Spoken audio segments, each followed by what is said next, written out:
The need for aggression in business from the beginning to the end, meaning it doesn't matter whether you're handling your clients, somebody else within the industry, or your marketing. That's what we're talking about today. We do have a special guest. I'm going to go ahead and let her introduce herself, and then we'll jump right into the conversation.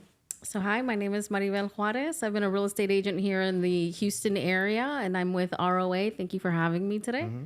Where can they find you?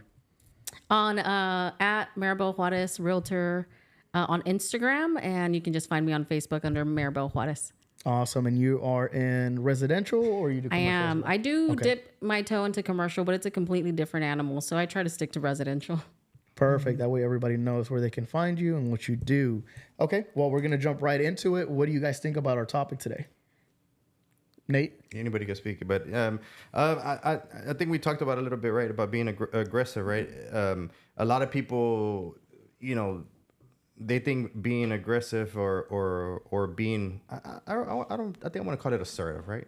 I think being assertive is a better word for it, but yeah, you do need to be aggressive. A lot of people in this business, right, think that they have to be nice, or you do have to be nice, but I think you have to be respectful, right? But you are negotiating. You are going to be at odds with the other agent. You're going to be at odds with the seller or the buyer, depending on who you're representing, right? So I think that being aggressive is something that is needed as a realtor. I think it's something that's needed as a negotiator. I mean, have you ever seen a high stakes negotiation where people's emotions and where voices are not elevated or somebody is not getting what they want?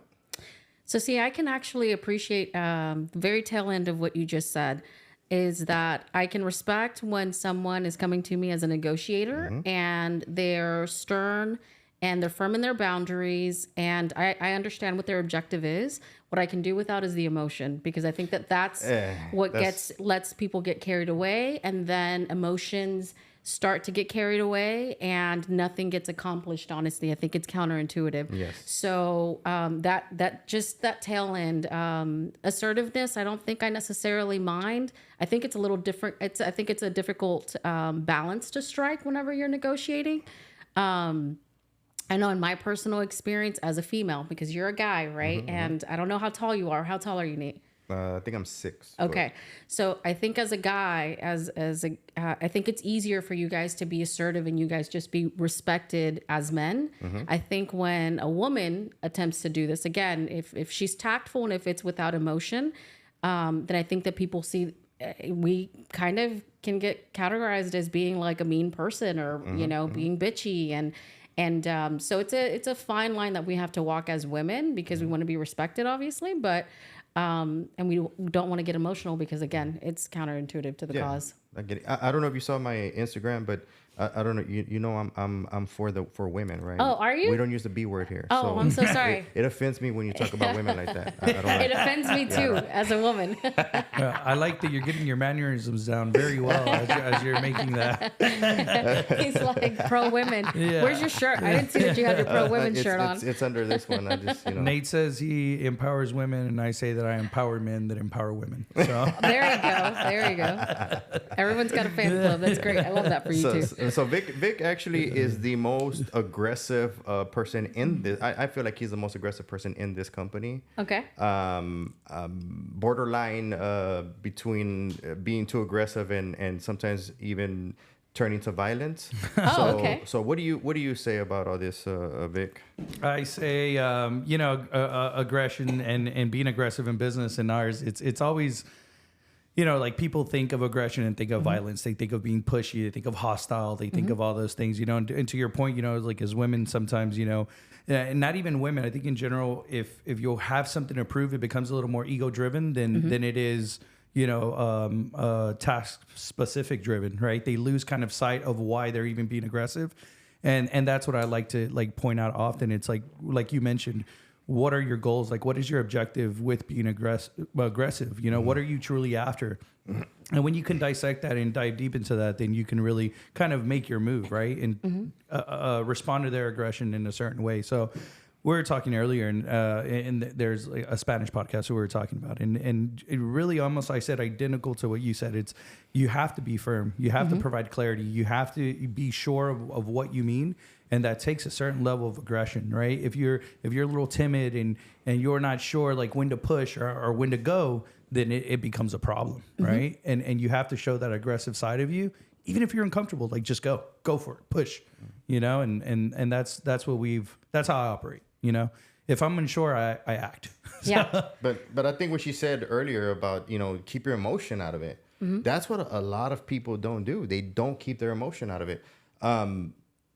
You're gonna, and I don't want to say lose, right? But somebody's gonna get a better deal.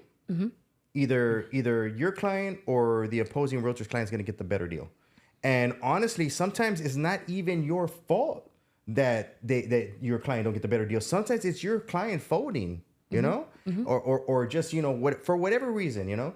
And I just don't like that. Whenever, you know, when somebody gets the better of me, I'm like, all right, you got me, touche, right? Yeah. I mean, it's a gentleman's sport, or it's a Non-contact sport. Non-contact sport, right? Well, I just think you should just take it to the chin and keep going. Exactly. That's exactly. really kind of. And sometimes agents will, you know, they get bested and that's it. They you know, they see your deal or they see you, and it's like, and then they're talking bad about how unethical and how how am I unethical? And I'm unethical. that's all ego. Because I won. That's all Yeah. ego. Yeah. I wish that people would look inward, and instead of thinking, you know what, I got bested by this guy, thinking, okay, so then why does that bother me? Is it because I didn't see that coming? So then what does that say about my skill set, right? Yeah. Like, let's look inward and say, what can I do to improve so that an exchange like that going forward, or an exchange like that in another negotiation goes a little bit more my way, or maybe just how I handle the situation. So they're typically upset because there's something that they didn't do. They didn't execute the way that they would have liked to, right? That's really not on you. It's on them, right? Exactly, yeah. So I started in this business really young. So for me, I felt like I got bested quite a bit. To be honest. Yeah. I started in this business 16, 18 years old. I was at the builder at 16 years old. And I just, every time, everything was a learning experience. So I also say that's also been like my superpower is that I've gotten beat a couple times, and I know how to navigate those losses, take my lessons from it, and then move on. And just kind of everything's just, as things come, I'm able to shake it off and just keep going. You know, you have to, right? This business is a tough business for a grown man. It's definitely difficult for, you know, a young man at 18 years old and trying to convince people to buy, or trying to get your market share in the market, and competing with realtors, right? And as you're trying to build your brand, you know, it's tough. You know, people see you as competition. They don't want to share, and you're the young guy coming up, and whatever's going on, you know, people start putting their, you know, their insecurities on you, or their boundaries, right? Or whatever they're doing. And, you know, for me, I've always, you know, protected what mattered to me, right? Which was my time, right? My clients, right? And then my standards, what I wanted for myself and what I wanted for the people around me. So that's, you know, if I was ever aggressive or ever, you know, drew hard boundaries, it was all in protection for what mattered to me, right? And ultimately, you do have to be a little selfish, you know, in that aspect. I think in sales, you got to be selfish and take care of yourself, take care of your people, and take care of things that are important to you. And in this business right now, from what I've been noticing, something that I mentioned in the Spanish podcast, is that right now you have two types of agents, right? There is no gray. It's either the agents that are really aggressive, really assertive, protecting their clients' best interest, and then you have the agents who are just trying to close the deal, make some money real quick, so they're willing to fold. And so I've been talking to my realtors about this, and I've been telling them we need to lead with the aggression up front. Like, we can't lead on the back foot. We can't just be like, okay, just submit asking price because my client really wants it. No. Ask for that fridge, ask for the generator, ask for the 10,000, right? Talk to your clients on what they want out of this deal. It's not necessarily about, okay, well, they want the house, you know, they're willing to make the asking price, okay? Did you call the realtor? Did you get a feel for them to see if there was other people interested in it? How long has it been on the market, right? Which, I mean, right now, a lot of people think 30 days is a long time, which is not, right? But if we're looking like 180 plus, you know, what do you think you can negotiate? So from the moment that you schedule the showing, you should be calling the realtor, hey, I'm going to go view this property. Listen to their tonality. What are they saying? Start preparing your game plan to attack. From the very beginning, come in strong, and if you can negotiate down, that's cool. But if you start in at the bottom, there's nowhere for you to go, right? You can't negotiate Once you're starting at the bottom, you can't submit an offer even more terms towards them because now they're going to ask for everything. Yeah. It's better for you to ask for everything and then have your buyers either talk it down or the seller, land in the middle, and then your buyer still wins, right? They might not have wanted that fridge, but you got them that fridge. Yeah. That's a fair point. No, and everybody wants the fridge. They don't know they want the fridge. I was about to say, I don't think anybody's ever not said, I don't want the fridge. Yeah, no kidding. We're talking about aggression and negotiations, right? And for me, I did want to bring up kind of aggression in real estate, like even within our brokerage here, right? Aggression for me is, I'm not putting up with time wasters, right? Not putting up with tire kickers or people that like do not respect the calendar, don't show up on time, don't show up when they're supposed to, right?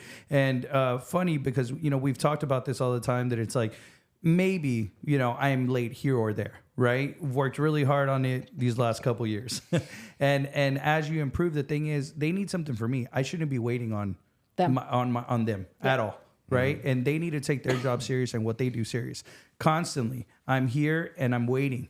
And these new hires or different people that come up, they're waiting, they're getting here last minute. I mean, kind of like what you said the other day, they're grabbing their Coke Zeros, they're, using the restroom, they're getting it's like all that should be set up beforehand. And so much so that you got to go back to like a classroom setting, like when you were in grade school. And it's like you had to use the restroom and grab your snacks and grab your paper and your pen and be ready before the teacher got up and presented, and it's like if you're there and you want to learn and you're willing to put it in, you need to be aggressive, like show up on time, do what you're supposed to do. And same thing like for a manager, you have to do your part and lock that door. We've started implementing that to make a hard line. It's that, hey, if I was late before, moving forward, I'm not late. If you're not on time, I'm locking this door. It took like 2 times for me to lock the door for people to start showing up on time and early. We're showing people how to treat you, how to treat the business, how to treat their business. So I call that boundary setting. I think it's assertive, but it's teaching agents a lesson in that they have to have calendar integrity. They have to have respect for the individuals that are pouring into them and mentoring them, because it's taking time from your other business activities, income producing activities. Yeah, no, for sure. We talk about that often, and honestly, what my biggest thing is defending your time. I got to grow up and watch Nate, in his business, and time is something that I feel like always got away from us. It just. We wanted more time with the family. We wanted more time with like the kids, or we wanted more whatever. We needed more time for ourselves, and you never had it. So as I've gotten my family, my biggest protection is my time, right? And if your business will always run you. If it's not the other way around. Like if you're always trying to catch up, your business will consume your whole life. But if you set those boundaries, you set those times, you show up when you're supposed to, you execute when you need to, within those 30-minute time frames, and you do what you have to do, then you're okay. And I think there needs to be a certain level of aggression, a little of excitement, to that. So I'll always say, aggression, I think there's a lot of positivity and aggression and violence there. I think, violence, right? So, I mean, originally, that was the original quote, right? I switched it to aggression because I feel like it's more relatable. But the quote was originally, the only way is violence. Like it's violence in everything that you do in all aspects. But I feel like aggression was more relatable. So that was, the original quote is violence, I credit, my experience and the success of our company and team and everything from being forged, or the company being forged in a time where the boutique builder and the independent builder was being attacked, right? Or they're trying to get rid of them, and so when I got into this business, it was, I got in, essentially hit the floor running, hit the ground running. How you say? I hit the ground running with this business because it was always, on the other line was a Remax agent, was a Century 21, was all the franchises that were thriving in that time, in the late 1900s, early 2000s, right? And so, when I would speak with them, it was like they would like talk to me like, that's not how you do things, and that's not how this, and that's how this. I say, hey, look, let me tell you something real quick. I said, there's only 2 rules here. Legal and ethical, and which one am I breaking, right? I'm not going to sit here and write a contract because, back in the days, we had to write, they wanted us to write the whole contract. Wait, back in the day, when are we talking here? Like 1995? I'm talking about like when I started writing contracts, it was probably like 2004, 2005. Oh, right? okay. And it was like, I had to write a whole contract. They were like, we need a full contract. We need the contract. We need the, all the addendums for mold, for this, for that. And I'm like, hold on. I'm just sending you a contract and proof of funds and third party dinner to let me know if this is even attainable, you know? And remember, it's fax machines. It was, Oh, wow, that's wild. you know, I had to go get a wet signature from these people, you know, I had to get all these things, you know. And so it was a tough time for me. And like I said, I was always fighting the franchise. Then I started fighting, you know, Zillow. Then I started fighting the iBroker. Then right now I'm fighting, you know, copies of a copy of a copy of a freaking, you know, brokerages, you know. And I say fighting, right? I'm really not. I really don't care. I'm gonna make money regardless. This is my town. Same thing. But the thing is this is that you know, it's what they're teaching or what they're preaching, right? Affects other realtors, and it's hard for me. You know, when my realtors hear, right, that right now the market's not down. The market has corrected itself 100%. And right now it's like, hey, you know, everybody's like, oh my God, you know, what's going.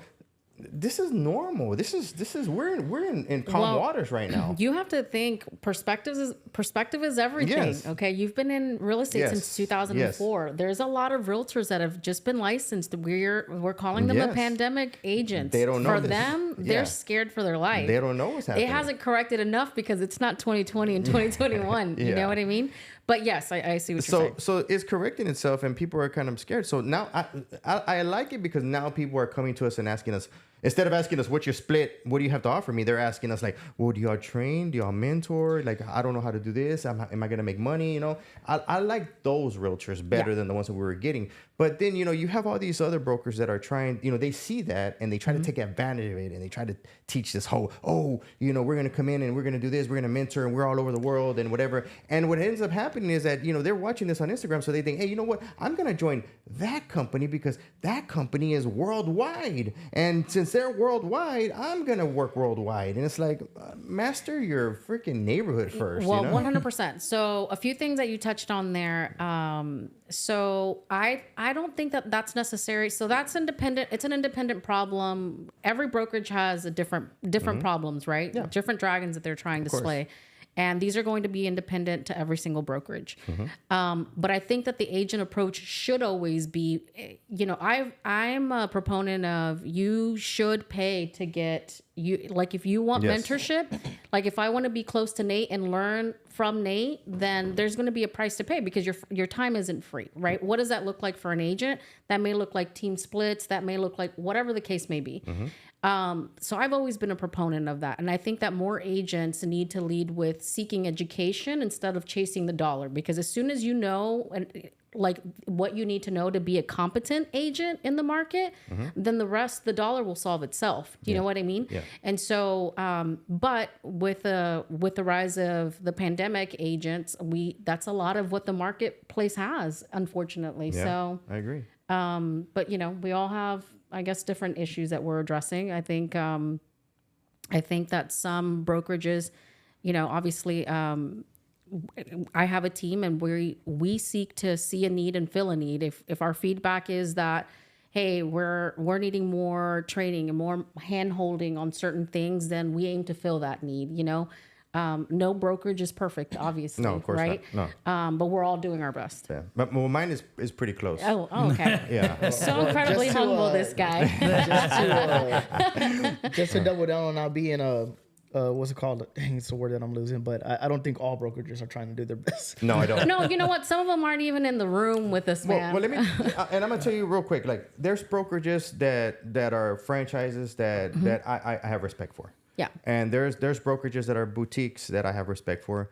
And there's even an iBroker company that I have a little respect for. But what I don't have respect for is brokerages, right? That don't have a vision or a mission that their whole company believes in. You see, whenever I see a brokerage that I meet a realtor from that brokerage and that broker says, "Oh, I'm just with them to start my XYZ career, and I'm just going to be here until I can do my own thing." If a brokerage has those type of people embedded into their company that is not fulfilling the growth of that company, then that company is not putting enough attention to their own agents and not hiring the right people. Well, that's my opinion. Hey, and everyone's entitled to their own opinion. Yeah. I think that it's easier said than done, right? Like that. I think that it's a difficult feat for any brokerage to accomplish. You're right. There's some brokerages that don't even try. I respect every brokerage because I feel like, first and foremost, because I've been at like 5 or 6 of them. No, hold on. Wait, no. Before you call me a brokerage hopper, hold up. Whoa, take it easy. Nobody started throwing those. But no, listen. Go ahead. And here's why. Because I think that everyone's journey to what leads them to a brokerage is different, right? I got to a certain point in my career where I was like, I've learned, I think, everything that I have to learn from you. So now I'm going to go somewhere else and seek it. But you know what? You can get to somewhere else and be like, wow, I don't think I'm really picking up what it is that I need to learn to get to that next level. See, when you hit to a certain level, I honestly think that mentorship makes more of a difference than sometimes the brokerage that you're with. And so, do you see what I'm saying? So it's proximity to the individual. Sometimes I get what you're saying, but you know, if you look at it that way, right? Sure. There's certain things that I don't like, right? Okay. And you know, about that, what you just said right there. Okay. Okay. What he likes everything, just not the things that you just said. That's okay. I don't take it personal. I like everything except for what you just said. No. You see, the thing about it is that, you know, if you do that, I mean, you know, you're all over the place, right? And not you all would over the place. you would think that, but go ahead. But like we said, you know, like you went to one brokerage, learned everything you had from that one, went to the next one, and to the next one. What is the end goal? That's my question. What is the end goal? Is your end goal to collect all of these rings, like stones, like Thanos? No, not at all. That was never. And you know, and snap the market. No, or because then I would have 2 hands full of rings. Is it just you just can't find what you're looking for? Yeah, that's exactly what it was. Yeah, no, okay. No, listen, I will shoot you straight. That's exactly what it was. I went to, and listen, I've always been a fan of boutique brokerages. I started at a boutique brokerage, and most of my career has actually been at a boutique brokerage. So I went to a boutique brokerage, and I was like, you know what? I think that I've mastered handling buyers really well. I've learned how to do this really well. Maybe I think that I want to learn the luxury market, or I want to go and learn. I started my career in the suburbs, and I thought I want to learn inner loop. Well, I went to a brokerage that literally only sold a majority of their business in the inner loop. And I had to immerse myself into an area to learn that area. You know what I mean? And so absolutely, I was looking for knowledge, Nate. It's really hard to find everything that you need when you get to a certain level. There isn't anything. You could have told me you were going to charge me an arm and a leg, and I'd been like, that's great. Let's do it, because I want to learn. Yeah, exactly. So it wasn't about necessarily, I was looking for knowledge. Okay. So you see, it's different what you're saying. Of course. Because see, if you were saying, hey, I want to learn everything from everybody because then I'm going to set up my master plan or whatever, that's a different story. How Because maniacal, right?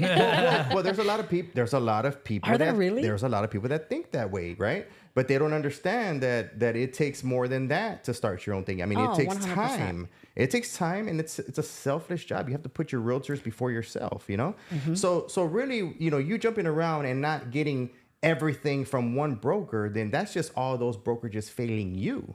Yeah, that's exactly what it was. And not necessarily failing me, because I feel like I got a really good So I'm gonna explain to you why I'm different here, why my brokerage is different. Okay, my brokerage is different because we have something for everybody here. Okay. So you wanna work in a loop?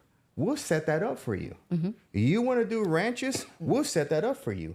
You want to, you know, work in you know, industry towns where, you know, where people only, you know, buy homes on weekends? We'll set that up for you, right? Yeah. And we'll make you successful at it, and we'll help you get there, right? We really will help you get there.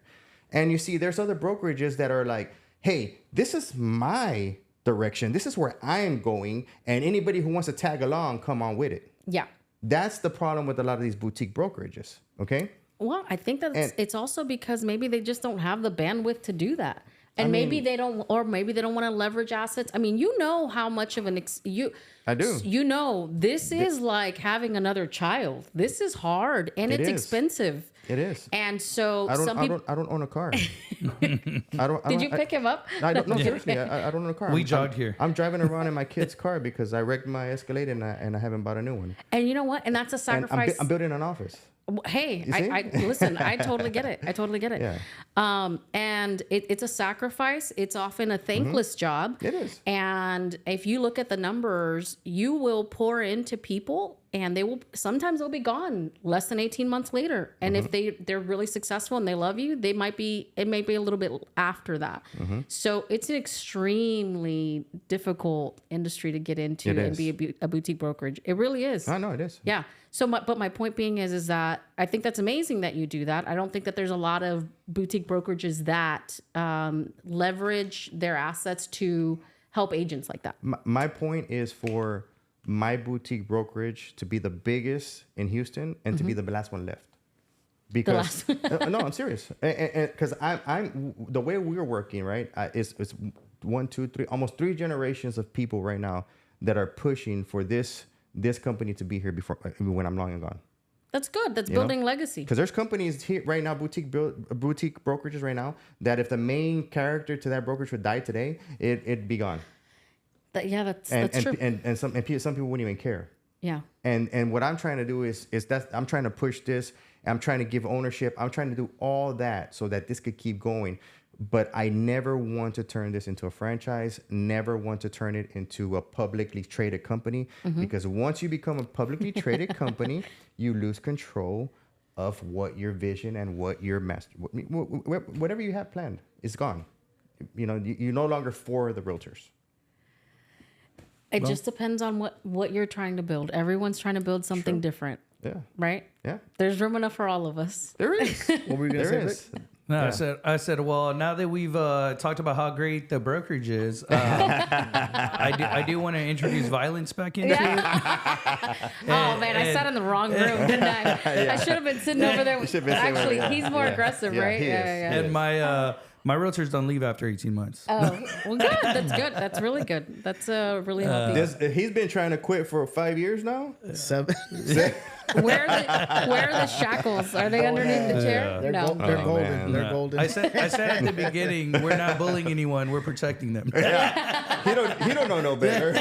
I don't. This was my He first doesn't know no brokerage. better. There's nothing wrong with that. That's good. That's really good. He knows the grass ain't greener on the other side. I know that it's turf. Listen, natural if it's turf. not broken, don't fix it. I'll take him to that side and we can see together. Yeah. That's a lot of fun. No, I think our brokerage is we saw a need in the market, and the need for that market was for education. You were talking about searching for knowledge and searching for somebody to spend that time with you. And what we kept hearing was that they couldn't get a hold of the broker, and they couldn't schedule a meeting, and they had to be out for 30 days, 60 days out to get any type of team leadership or anything like that. And honestly, it became a little frustrating. I mean, our story was we're making really good money just as a team. I mean, there was probably 4 or 5 of us here, and we had great, and I say it was a team, but it was a brokerage, and we had good money. And as we started hiring other people, I realized that didn't necessarily have a good plan for them, and I realized that they couldn't do what I do. And then we started, putting our thoughts down into a training, and then we started training on how to sell and the power of sales, and how to market yourself and how to take over your markets and different things like that. And as we did those things, we started having a lot of realtors that were just coming to us because they wanted to train. And we were happily helping them with from other brokerages and with open doors, because quite honestly, didn't have like that desire to build the way that we're building now. And just something changed for me. We were talking the other day about how we were dealing with a lot of investors, and it just goes very black and white. Right? There's no feelings in there. Yeah. And you kind of lose sight of what you got into this business for, at least for me personally. That was to help the Hispanic community that was getting taken advantage of with the high interest rates, with these weird structured loans, trying to, quick claim deeds that they were switching last minute. And a lot of things that really excited me about this business, and the first time home buyers that I liked were selling $1 million homes and portfolios of property, and the whole love of real estate and dealing with the consumer really just got away from me.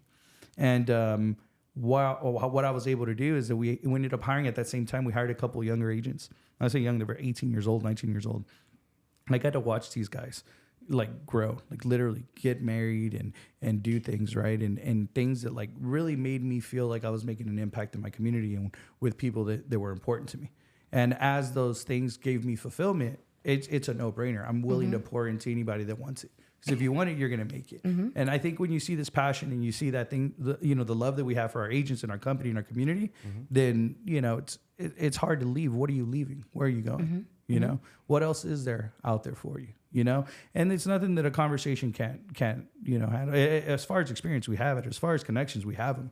As far as reputation, we have it. We've been in the city my whole life. We have deep rooted, family here. I mean, literally, this is our town, and the thing is, I'm always throwing jabs at Tesla, right? And people, no, seriously, people. So whose Tesla's in the front? Well, people who drive Teslas. I'm like, bro. I said, you're crazy. You're over there buying a Tesla, and we live in Houston. We live. Oil and gas is like our bread and butter. It's our economy here. It's everything. What allowed us to weather the recession. I said, you look silly doing that. And so it looks silly to me too. Whenever realtors are working for brokerages that are in other states. I'm like, what are you doing? Why are you funneling your commission out of our city, out of our state to another place? I see what you're saying. Yeah. And like keeping it local, basically. Keep it local. You want to do, if there's a person, right?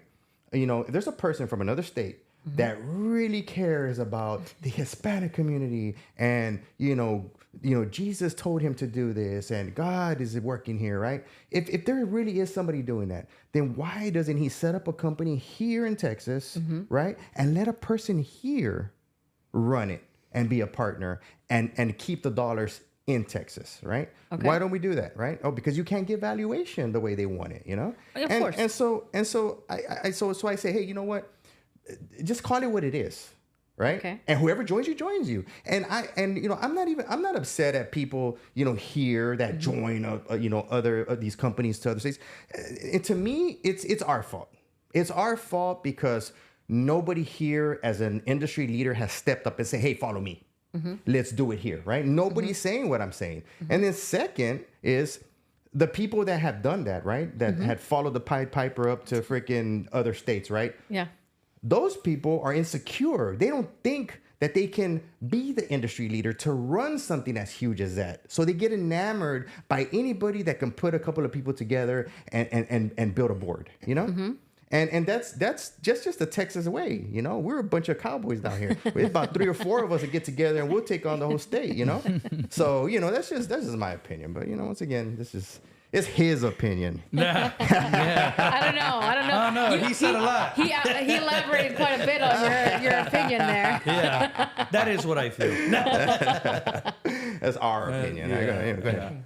That's fun. Well, all right, guys. Well, this has been a great podcast. We do have a heart out. This was really, really good. I want to go ahead and let you exit first. Tell everybody where they can find you and what you do again. That way, if they're looking for your services, they can use you. Sure. So my name is Maribel Juarez. I'm a licensed realtor here in the Houston area. And you can find me at Maribel Juarez Realtor on Instagram and Maribel Juarez on Facebook. There you go. My name is Victorino Cortez. I am the president here of Lionsgate Realty. We are actively hiring. We are actively recruiting. We do care about you. Join us. My name is Nathan Valderas. I'm the master broker for Lionsgate Realty. And like Vic said, we are recruiting. And, come talk to us. We're not looking for you. So you're going to have to call us. Sorry. You're going to have to make the first move. And I am Jovani, your gracious host here at the HBR Podcast. You can find us live every single week on YouTube, Thursdays at 11 a.m.